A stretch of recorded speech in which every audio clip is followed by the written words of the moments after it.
Well guys, welcome back to my channel. I am super excited to talk to you guys today about my experience living abroad and living in specifically Barcelona, Spain for the past year, and honestly why I prefer to actually live in Spain versus back home in the US.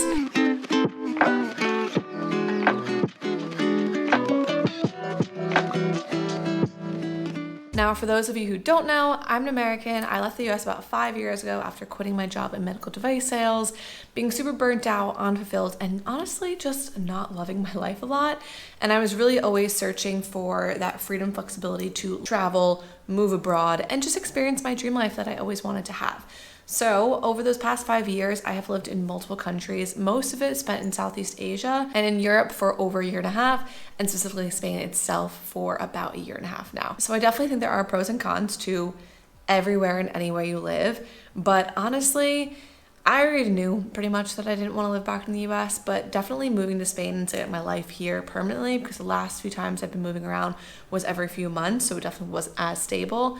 Being stable now here in Spain, I can definitely say that I am not planning on going back to the US. And there are a few specific things that I definitely enjoy, and I think Spain does so much better than the US does, and why I prefer to live here now. So starting with number one, there is such a better work-life balance. In the US, and maybe people can relate to this, when you meet somebody, what's the first thing you say after hello? Besides hello, how are you? When you're getting to know someone, one of the first questions you tend to ask somebody is, so what do you do? Now, what does that have to do with anything? Granted, it's a piece of your life, but why is that one of the first questions that we ask? Why is it that we are so stuck on what your career is your identity, and it describes you as a person and who you are? Because at the end of the day, you could have people doing completely different careers, maybe one more successful than the other, maybe one completely different than the other, and it doesn't actually change their character of who they are. Because you can have two people who are lawyers and you can have one that's an asshole and one that's not. You have two people who work in sales and one that's super sweet and really giving and one that is just snaky and out for the money. So no matter what your profession is, it doesn't necessarily determine who you are as a person. So why is it that we always tend to be like, hi, oh my God, hi, I'm Christina. Nice to meet you. So what do you do for work? And then you make a judgment based on somebody and then you go from there. Besides that part, your career is pretty much your identity. And I definitely didn't even realize it until I left. Until I was having conversations with people from outside of America who were like, you guys are so focused on what you do and your success level. That determines your whole personality and your whole life and how you live. And it doesn't necessarily need to be like that. And in Spain, they have such a better work-life balance. They work hard, don't get me wrong. I'm sure there are careers that work a lot more hours than others. But in general, they don't live to work. They work to live. They work to pay their bills. They work to do the things in life they want to do, but they don't kill themselves. There are so many times where I'd be back home and I'd be like, oh my God, I had like a 55, 60 hour work week this week. I am so tired. And my friend's like, I had a 70-hour work week. And you're kind of like, I'm not in competition here. Like, I don't want to win this competition. I don't want to work my whole life away. I don't want it to be like you give up 20 years of your life working super, super hard and then you get to chill the rest of it. What if the rest of it, you are having bad knee problems, bad back? What if your health declines? And all those years where you were in your prime, you spent just working away, specifically probably for another person's company. And then at the end of it, you might have some time to chill and relax. I personally want to be able to enjoy my life now. And vacation days aren't a privilege. They're just a right here. People get 4 to 5 to 6 weeks of vacation a year, and that is normal. They get sick leave. They get all the holidays off. It's not like in the US where like you would have holidays off and some people would get them off. Some companies would be like, no, we're not giving that off to you. I got 10 days vacation a year max on all my jobs. And one of them, my last one that I had, my medical device sales job, they were like, Christina, if you stay for 5 years, after those 5 years, you get another week of vacation. So you get 3 weeks of vacation a year. I'm sorry. 5 years gets me 5 more days. So every year just earns me 1 more day of vacation. Like, there was just so much in my mind that I couldn't handle anymore. And that imbalance of work and life and the priority of your career was not something I want to do. Even now, I have clients in the US and I work with some of their teams who are full-time employees in the US, and they'll be like, oh, I am off tomorrow, so Don't worry though, like I'm available by email, I'm available by cell phone. You can call me if anything happens. I will even check my emails while I'm off just to make sure everything's good, everything's great for you guys. But yeah, if you need me at all, just text me, call me. You will not be bothering me. It's your day off. Like it just, I don't even know the words for it. After being out of America, and it took me a long time to actually set my own boundaries for not also being the same way.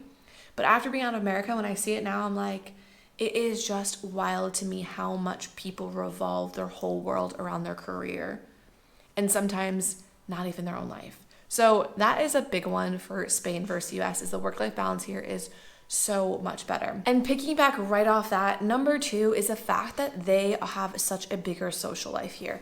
And I don't mean the sense like in America, no one does things and no one goes out. That's not what I'm saying. I'm saying Monday through Friday, they are out and about after work. When you're walking down the streets, they're full of people. When you're walking by, the restaurants outdoors all have outdoor seating, and they're always full of people having a drink after work with their coworkers, their friends, their families, people go out for dinner. The parks are always full of people. Like when it comes to after work activities, there is so much going on and people are always out and about, especially in the summertime, even more so. People are playing volleyball, they're going for walks, they're going to play some sports on the beach. They're going to be everywhere doing something. And even in the wintertime, you will see the Spanish sitting out on the restaurant tables and chairs outside the restaurant with one of the heaters after work, enjoying a glass of wine, enjoying a beer, enjoying coffee, whatever it is, because they don't just do the whole, we wake up for work, we go to work, we go to the gym when we get home, we cook dinner, watch a little TV, need to go to sleep because we need to wake up the next day and do it all over again. And then they wait until Friday to even start to live their life and have a Friday night social life. And then Saturday social, Sundays chill because you get the Sunday scaries a little bit, and then Mondays work. It isn't like that here. People just have so much more social life, and there are so many more events and so many things that go on throughout the week that I feel like people put more of an effort into their social life here. And even on the weekends, on Sundays, a lot of the stores are closed. Like the supermarkets are closed, stores are closed. It's really only restaurants and bars that stay open. And therefore, people spend those days with their families. It is time to hang out together. The streets are always full of people. The benches, the parks, everyone's walking around, sitting outside, having a really good time. And I think people just spend more time socially together and have a really great social life than it is in America, where like if I was going to try and make plans with my friends, if there was a dinner during the week, it was hard to even get everyone to commit to it. And then if they did, everyone was like, oh my God, it's my one time out during the week. I need to get back into my routine. And I think so much of that, you end up wasting a lot of your life away just waiting for the weekend. And that like live and draw for just the weekend, I think is so much bigger in the US than it is here. And I do think that people get so caught up in their routine, or because they're working so many hours a week, that if they're working 10 to 12 hours a day, when they're home, they're just exhausted. And I completely understand that. But here, there is so much more of a balance so people can actually enjoy their life, and you're not just watching the days pass you by, because there's really nothing worse than that and more sad than that. And I definitely think a lot of these things that I came to realize were definitely apparent to me more so the more time I spent outside of the US. People are always up for something, and I don't even mean just drinking. It could be just going to some sort of event. It could be some festival on the weekends and even the weeks here, especially in the summertime. There are festivals all throughout the city.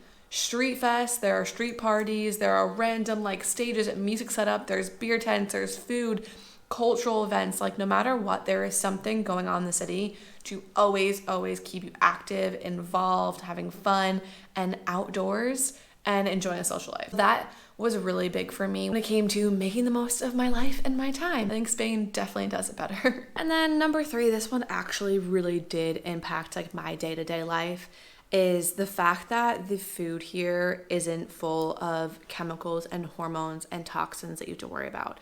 You don't have to buy organic meat here or organic veggies because they just are. There aren't pesticides all over our veggies, all over the fruits. You don't have to worry about the meat being injected with all these crazy hormones and causing really bad health problems. And on top of it all, it isn't as processed. So even the same, for example, candy that you get in the US that they have here in Spain, the ingredients are different. Even, for example, a can of Nestea. what is in this Nestea will be different than what's in the American Nestea, because the European food laws are just more strict. There's a lot of actual ingredients that we use in US food that are illegal here in Spain to use because they're horrible for you. And obviously, American food tastes good. I'm not gonna lie about that. There's times where I think about buffalo wings and I think about how we have spinach salads everywhere and how there's different food that we have in the US that I can't get here. However, every time I go home, I get sick. And I'm not kidding, I'm not trying to exaggerate. Within the first few days of me being home in the US, my stomach is so sick because it really struggles to process all the things that I'm not used to anymore. And usually I'll go back for a couple weeks. And the first 2 weeks, my stomach is fully like stuck, bloated, and distended a bit because of the food. And it drives me crazy because I legitimately feel like I look like I have a food baby because I'm just bloated non-stop. And it takes like a week and a half, 2 weeks for it to like settle down and go away. And when I go home, I'm not going to like McDonald's and Wendy's and fast food and Chick-fil-A and all those things. I eat relatively healthy, but when I go home, I'm just eating that food. And even my family buys all like the American organic meat that is super expensive because I don't want all the hormones and stuff in it. And even then, I still feel exactly the same. And obviously when I'm eating out at dinner, I have no control over where they're getting their food, where they're getting their meats from, any of the ingredients. So that chance, of course, is higher. And when I eat out, it's usually even worse. And it doesn't stop me necessarily from doing it because I want to enjoy my time at home, but I feel large and in charge when I'm in the US eating the food. And I will gain weight. Every single time I go home, I end up gaining about 5 to 6 pounds while I'm home. And I'm usually home for about a month when I go home to visit just because I want to be settled while I'm working. And obviously the travel's a little bit long between Spain and the US. So I'll stay home for a week and spend some time with my family. And during that time, I will gain 5 to 6 pounds. However, when I come back to Spain and I go back to my walking lifestyle which doesn't happen in the US unless you live in a major metropolitan city. But if you were in the suburbs or any even smaller city, a lot of the times there aren't sidewalks everywhere. You can walk to a certain point, but after that, you can't necessarily go there unless you're walking along a highway, which is dangerous. And honestly, people would look at you weird if you were just walking everywhere in the US, which is so strange. But because I walk so much here, because that's my day-to-day life, and I come back and start eating normal food again, I will lose that weight within about a couple days. Like within that first week of being back, I will lose all that weight and I don't feel as bloated and disgusting anymore. And I think you have to try way harder in the US to eat healthy and eat clean than you do here because most stuff just is clean. It just has a higher regulation on it so that way they're not filling anyone with bad chemicals and we don't have increasing cancer rates and all the things that the US actually is battling. And I do think that it is something to truly take into consideration, and it's nice to not have to worry about that all the time. And I'm a foodie. I love food. I love trying new food and eating different cuisines, and I really do enjoy it. I love to cook, but it is harder when it's more expensive and worse for you in the US than it is here where it's fresher and cheaper. So that is another massive reason of why I definitely prefer Spain versus the US. And for number 4, we'll go into a fun little one, and this is obviously just a me thing, but I really do love a glass of wine. I love after work, not every single day, of course, but I do love having a glass of wine a couple times a week and just unwinding after work, or if I'm out on the weekends or whatever it is, I want to sit outside, have a glass of wine, be home, have a glass of wine. Wine in Spain is so cheap compared to America. In the US, if I'm going to go buy a bottle of wine at the store, the cheap wine is like $10, $11. And it's not usually that great. An average wine I would probably say is like $14, $15 for still on the lower side of things. If you want a nice wine, you're spending about $20, and then obviously it goes way, way, way up from there. And then if you go out to a restaurant, if I'm getting a glass of wine, the only time I'm getting a glass of wine under $10, at least in New Jersey where I'm from. Granted, I know the US is huge, so there might be some variation here. But in New Jersey where I'm from, you cannot get a glass of wine under $10 when you go out, and that's even just the house wine, which is usually honestly not that great. So you're spending at minimum $10. I would say on average like $12 to $14 for one glass of wine. So how often are you really going to be going out and being social or going to drink with your friends or going to On Wine or buy yourself a bottle of wine every once in a while? Because that cost obviously does add up. And so now the lovely Spain, they obviously make wine here in Spain, and Spanish wines are actually really good. I didn't really ever try them when I lived in the US, but obviously I've had loads of them here. When I go out to a restaurant, I am paying anywhere from 3 to maybe 5 euros for one glass of wine. And that is a good glass of wine. I'm not talking about, oh my God, that is like the really shit house wine of the restaurant and it's going to taste like crap. No, it is actually good wine. It tastes delicious because it's not just like, oh, here's cheap house wine and then here's other ones you can get. Their house wine is still really good. And it's like 3 euros. And even a nice glass of wine, like there's one place around the corner from me and it's a nice wine bar.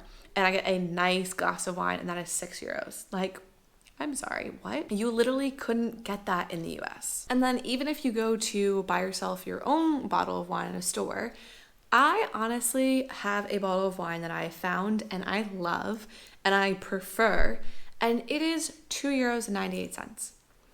It is delicious wine. There isn't a huge markup. And on top of that, adding to the food part of everything is that there are no sulfates and additives in the wine that give you those horrible headaches that you get from like the California wines back at home. So better wine, better quality, cheaper, and it allows you to go out more and do things. And tapas are inexpensive. So you can actually go out with your friends, get a drink, get some tapas, and spend less than 15 euros each and have a good time. And you could do that multiple times. So I think that social aspect that I talked about previously applies here as well, because the cost of going out is cheaper. So you can actually do it more, which makes your social life even better and more improved because you have more options and things to do. So I think having that really nice, delicious, cheap glass of wine is massive for someone like me who really loves wine and loves to unwind after a day of like work or a long day, or even on a sunny weekend when you go out in a glass of like rosé or white wine and you want to sit outside, or whatever it might be. And even beer here is really inexpensive. You can get a beer at a lot of places for like 2 euros. So your ability to actually go out and enjoy yourself and have a drink is much cheaper and much easier and much more accessible. So that is definitely another bonus for me. Obviously, that's not a determining factor for where I live, but it definitely does help and doesn't hurt by any means. And then one of the big reasons for me, and the last reason that I'll kind of go in depth here on, is the fact that I can travel more often for less.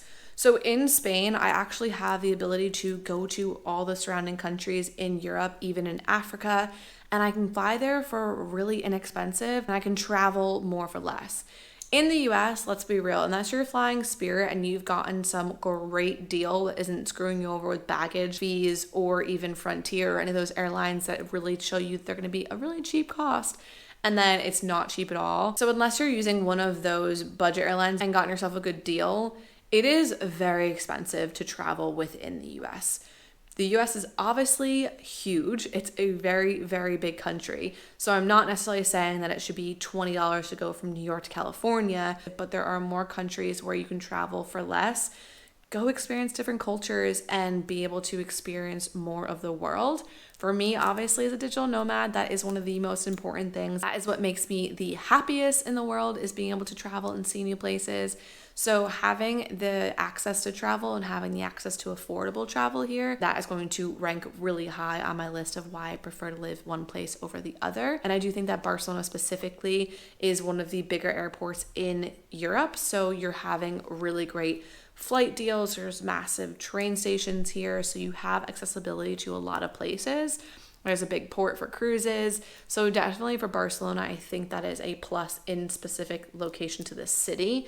But Spain in general, Europe in general, you're going to have access to a lot more countries. So I definitely do think there is a comparable difference in travel from the US and living here in Spain and the accessibility that I have. So I think that for someone like me, or someone who works online or remote working or wants to travel more, that is for sure important and will for sure make a difference in your happiness and your goals and passions and joys and what you get to experience and see in the world.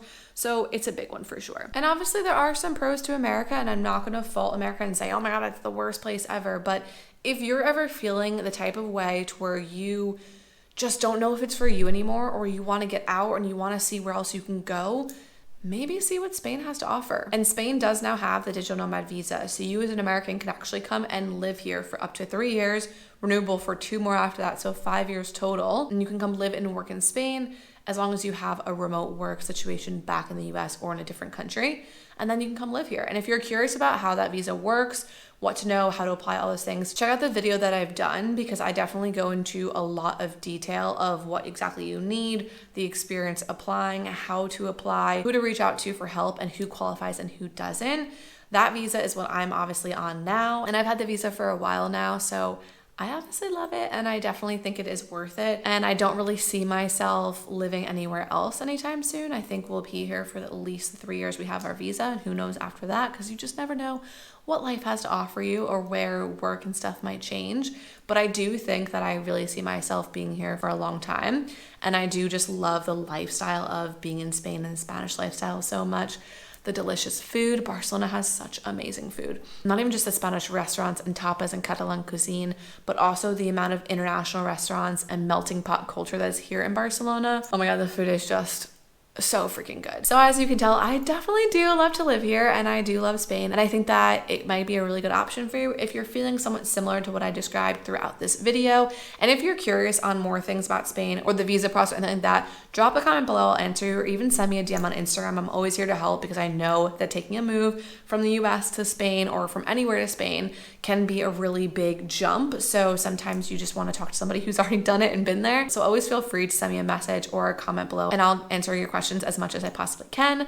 And if you're enjoying this channel, if you want to see more of my life in Barcelona, check out some daily vlogs, learn more about working online, remote work, all those kind of things, definitely make sure you subscribe to this channel. It means the world to me. I absolutely love building this community, and you guys are the sole reason that I'm able to do any of this. So I appreciate it so much when you guys subscribe, and I'll catch you guys next video. See ya.